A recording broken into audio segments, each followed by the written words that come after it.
दोस्तों मुस्लिम लॉ में शादी एक बहुत ही essential part of the life हो जाता है किसी भी इस्लाम को फॉलो करने वाले व्यक्ति के लिए, क्योंकि यहाँ पे पैगंबर मोहम्मद उसे अपना ट्रेडिशन बता रहे हैं, अपना सुन्ना बता रहे हैं और कह रहे हैं जो व्यक्ति शादी नहीं करता वो मेरा फॉलोअर भी नहीं है, क्योंकि वो वुमेन्स की स्थिति सुधारने की बात कर रहे थे जो कि शादी से ही पॉसिबल था। दूसरी चीज़, क्योंकि ये इनका सुन्ना था पैगंबर मोहम्मद का, इसलिए रिलीजियस पार्ट हो जाता है। मगर दूसरी ओर आते हैं जस्टिस महमूद, जो अब्दुल कादिर वर्सेस सलीमा के केस में कह रहे हैं कि ये प्योरली सिविल कॉन्ट्रैक्ट है, ना कि कोई रिलीजियस सेक्रामेंट है। तो इन दोनों में विवाद बना हुआ है, मगर जो है कॉन्सेप्ट जो ज़्यादा आज के टाइम में प्रिवेल कर रहा है इंडिया में वो प्योरली सिविल कॉन्ट्रैक्ट वाला है, क्योंकि शादी करने के लिए जो इसेंशियल्स पूरे चाहिए वो सेम टू सेम कहीं ना कहीं हमें एक कॉन्ट्रैक्ट में भी दिखते हैं। जैसे हमें दो पार्टी चाहिए, जैसे सेम यहाँ पे मुस्लिमों में शादी में चाहिए, एक पार्टी प्रपोजल देगी, मतलब एक पार्टी ऑफर देगी, कहेगी मैं आपसे इतने रुपए की रकम पे ये कंडीशन के साथ आपसे शादी करना चाहता हूँ, दूसरी पार्टी इस प्रपोजल को एक्सेप्ट करेगी, मतलब उसे हम लोग कहेंगे कबूल, तो वो कहते हैं कबूल है कबूल है कबूल है। ये सारा कार्यक्रम जो है काजी के माध्यम से होता है, और काजी को यहाँ पे कोई भी गड़बड़ होती है अगर दिख रही है, कंडीशंस का फुलफिलमेंट अगर सही से नहीं हो रहा,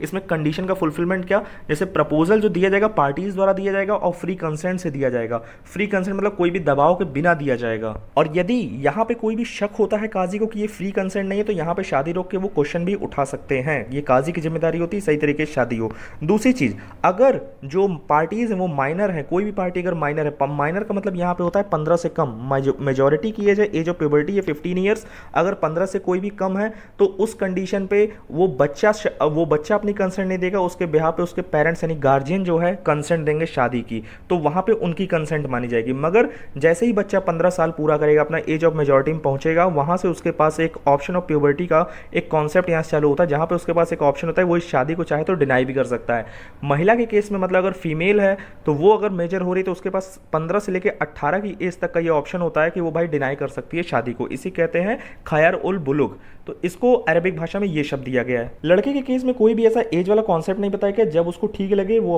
अपने से वो मना कर सकता है। उसके पास ऑप्शन बताया कि जब उसको ठीक लगेगा एक पर्टिकुलर टाइम, एक लिमिटेड टाइम के अंदर, जो भी रीजनेबल टाइम होगा उसके अंदर वो ये सब काम कर सकता है। दूसरी चीज, यहाँ पे सिंगल ट्रांजेक्शन में ये होना चाहिए वन मीटिंग में कि जैसे ही बोला गया वैसे ही आप उसको एक्सेप्ट करिए। विटनेस होने चाहिए यहाँ पे कुछ, शिया के केस में विटनेस की आवश्यकता नहीं है, मगर सुन्नी के केस में 2 मेल विटनेस की आवश्यकता है। यदि 2 मेल नहीं तो 1 मेल कम से कम हो और उसके साथ 2 फीमेल हो। इसके बाद यहाँ पे कुछ लीगल डिसेबिलिटी बताई गई कि अगर आप इन रिलेशन में जाते हो या इन कंडीशन में शादी करते हो तो आपकी शादी जो है परमिट नहीं की जाएगी। जैसे आप अगर किसी नॉन मुस्लिम से शादी करो, नॉन मुस्लिम भी कौन, जो आइडल वर्शिपर है, जो मूर्ति पूजा करते हैं, तो आपकी शादी वैलिड नहीं होगी। आप किसी इद्दत पीरियड में गई महिला के साथ अगर आप शादी करते हो वो वैलिड नहीं होगी। अगर आप 5वीं शादी कर रहे हो तो वो वैलिड नहीं होगी। 4 के रहते रहते आप 5वीं कर रहे हो तो वैलिड नहीं है, क्योंकि मुस्लिम में 4 शादियां